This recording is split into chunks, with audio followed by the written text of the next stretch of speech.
So if you saw the last video, you would have seen me struggling there with my Mitsubishi Outlander, trying to get these injectors out of that.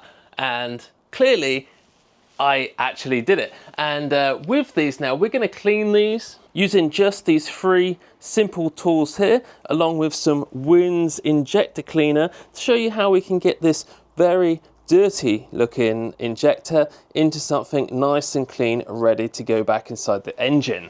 And hopefully we're going to be saving some money doing this as well. I did contact an injector cleaner type company in Cardiff, and they wanted £700 to do this job. It's a pretty simple process, and after this hopefully you can have the confidence to do something like this yourself if it works. Okay, so what you're gonna need is one of these little ultrasonic cleaners. You can get them on Amazon, eBay, something like that, and something small to put the parts in. And another thing you're gonna need is, of course, an epic vise just like this one. So this was one of the most expensive vices in the world, and I bought this on Facebook Marketplace for a whopping £180.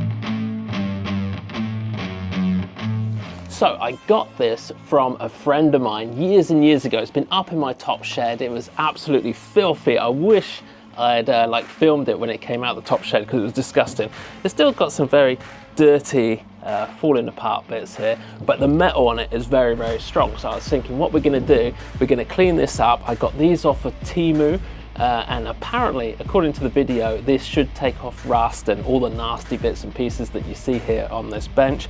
And my idea is we're going to clean this up, maybe cut some wood to go on the top and bolt it in place. I got to order the bolts for that, so maybe a few days till that comes.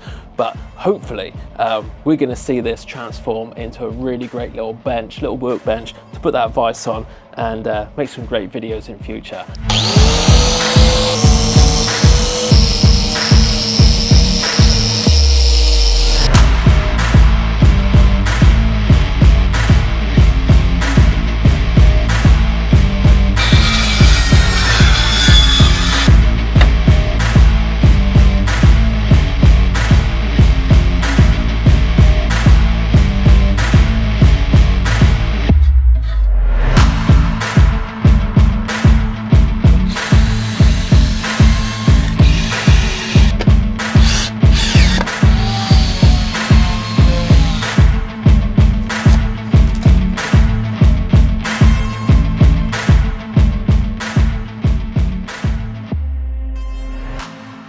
So the mission here is obviously to save some money. We don't want it to be costing £700. In fact, you can buy brand new ones from China for about $390, maybe $350 if you're lucky on eBay. So £700 just to get injectors clean, I thought it was a little bit pricey. And so far, what I've spent is about, I think it was £22 for these washers over here, and also about £3.15 for these little O-rings, and then $16.99 for the Wins diesel injector cleaner. Okay, so let's get cracking. Now the first thing that we need is obviously something to put all these small little parts into. So we'll pick these up for a start. Nice small parts, they can go in there.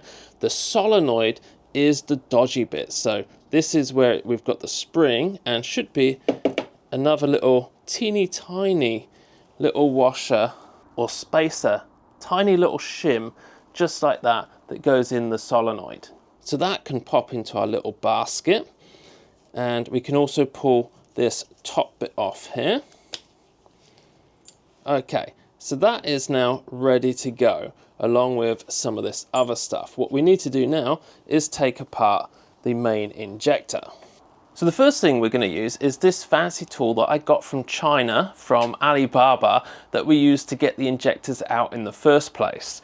So just stick this in, unscrew this little what's-it, I'm not sure exactly what the technical term is for this particular piece, and just plop that with the other small little bits. Deep inside there we have another part that's quite important that we need to get out very gently using your long nose pliers.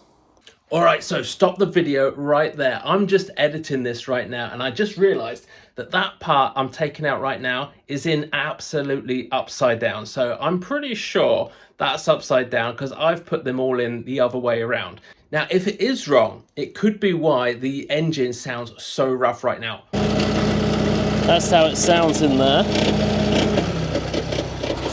Or at least one of the reasons. So we're going to find out in the next video when we try and actually start this car and find out, is it me? Have I done it wrong? Or I don't know. Let me know in the comments down below. If you know for sure, I'm pretty positive I've put it in right. That's upside down.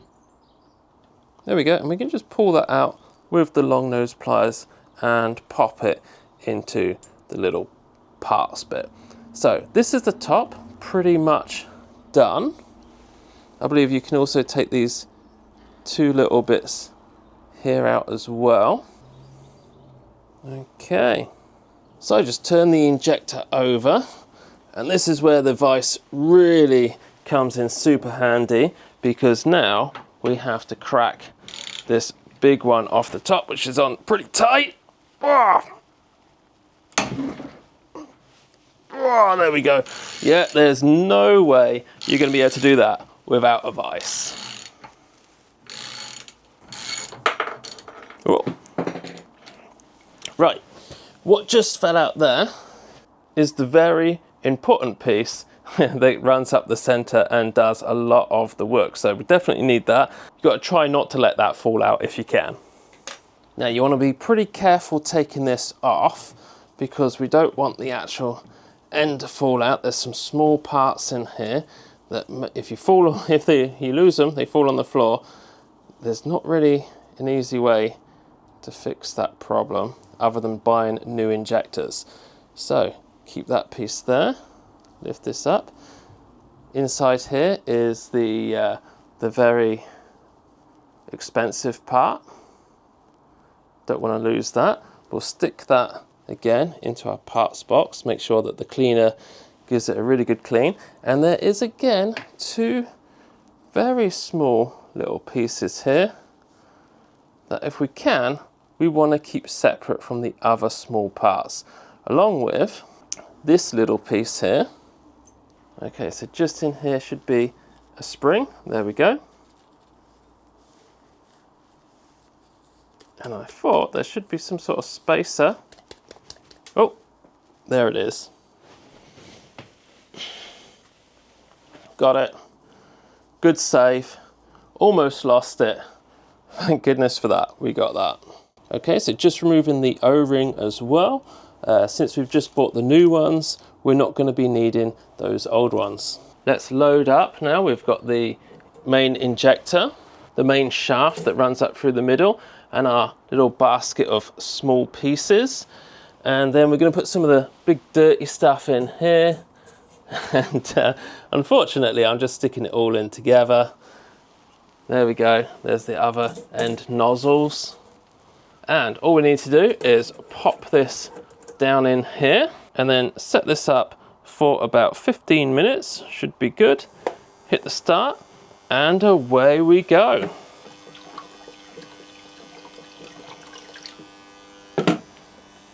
Now that that's all done, it's 15 minutes. Just look at all that nice shiny bits and pieces in there. Now comes the hard part, which is trying to put it all back together again. Right, so starting off, we can stick this bit here back inside. That had this spring. So this spring went on here. In it went. This, you've got to make sure it doesn't fall out the bottom side. And we've got this other little cap bit here. That needs to go on as well, the right way up.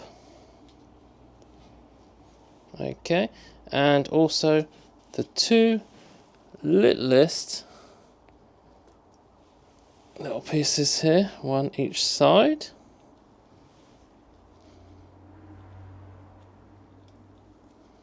Now what we're going to need is the end nozzle, and again, you've got to make sure that you're going to put this up the right way.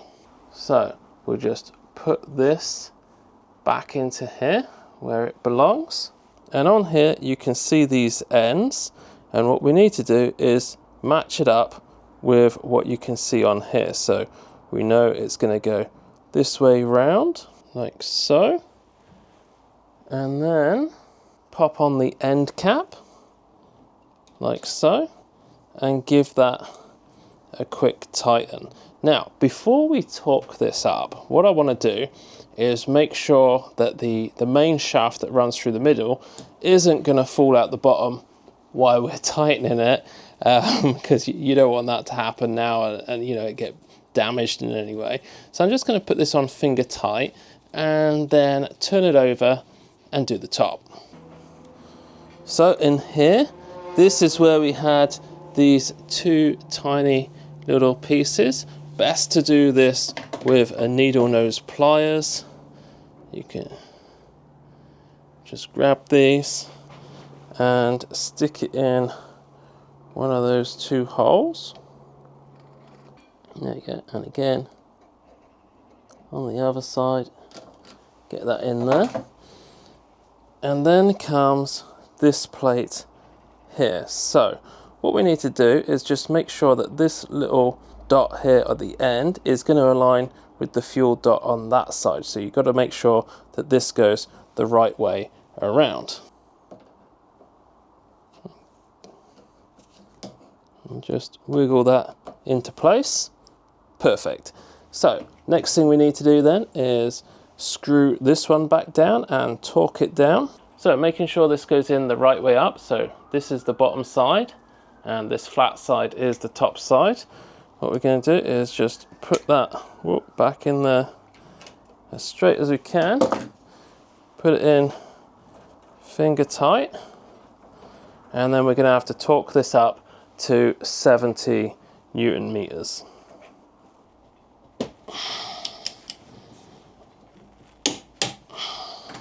Perfect.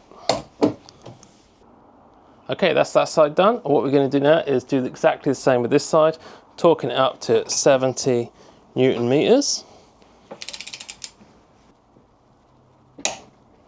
Perfect.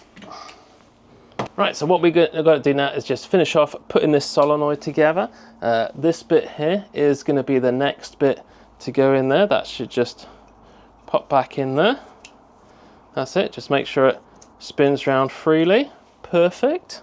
Then I'm going to get one of our brand new O-rings just to go on there around the solenoid. Pop that one in. Looking good. So with the solenoid, what you need to do is make sure you get that teeny tiny little spacer and push him in. Knock him in, make sure he's in good. And then you get the spring on top, followed by this little washer. And then just pop it straight on top, making sure it all stays in place. And you should really tighten this up, not so tight, you know, maybe to about 10 Newton meters if you can. If not, just nip it up till it seems about right.